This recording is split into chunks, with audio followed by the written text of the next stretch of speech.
$341 for a leg, $210 for skull bones, $900 for a torso. That's how much Victor Carl Honey was worth to a medical school in Texas. Without his consent or his family's knowledge, his body was frozen, cut into pieces, and sent out across the country after he died. We learned about Honey because he was on a long list of unclaimed bodies acquired by that med school, and we wanted to know how he, a brother, a father, and a veteran who earned burial with military honors, could be treated this way. I think they think, homeless black man, he ain't got no family. They don't care about him. You were wrong about this one. Honey died alone at a hospital in Dallas in September 2022. After a social worker there couldn't find any family, he was sent to the medical examiner, where an investigator struggled to find or make contact with Honey's family. And so, less than a month later, the search was ended. Even though Honey's son shares the same first and last name and lives in the Dallas area, Honey was deemed unclaimed and brought to the University of North Texas Health Science Center, where he was dissected and studied by medical students and companies. This isn't new. The unclaimed dead have long been used for medical teaching and research. In the 1800s, body snatchers dug up the graves of the poor and formerly enslaved and sold them to med schools. Eventually, states made it legal for schools to train and experiment on unclaimed bodies instead. But today, much of the medical community has moved on from that practice, treating human bodies with the same dignity as living patients, meaning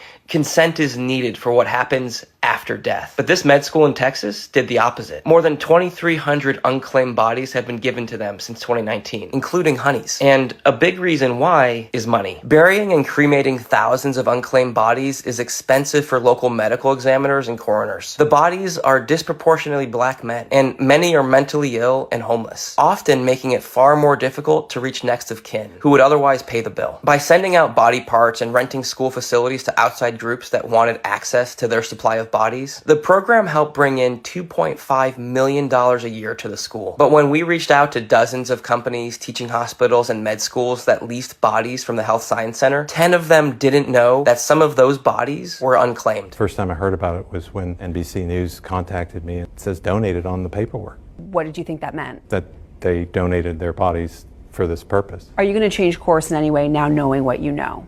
Yes, absolutely. We need to know exactly who consented. I would like to know that. As we investigated this story, the Health Science Center defended its practices, arguing that using unclaimed bodies was essential for training future doctors. But after we shared our detailed findings, the program was suspended. Its top officials were fired, and an internal investigation was launched. However, that doesn't change the immense impact it already had on unclaimed people like Honey, who was dissected with scalpels and bone saws and distributed on the open market. Over a period of 7 months, Honey's right leg was used in a training at the Health Science Center. Bones from his skull were shipped to Fort Sam Houston, and his torso was sent to Pittsburgh. When the med school was finished with the bodies, they were cremated, even as some families were searching for them. NBC obtained government docs and data on the acquisition, dissection, and distribution of unclaimed bodies by the Health Science Center over a 5-year period. And we found 12 cases where families found out weeks, months, or years later that their loved one was provided to the med school. 5 of those 12 families learned what happened from us. Honey's son learned of his death a year and a half after it happened, through a chance encounter with a stranger who was struck by how similar their names were. But it was one of our reporters who broke the news of how Honey's body was used, and his family was appalled. The 10 years we were married, he never wanted to be an organ donor. We talked about it. His son said that he might have been open to donating his dad's body for research, but that he should have been asked. In June of this year, Honey's family was finally able to lay him to rest in a burial with military honors, 622 days after he died.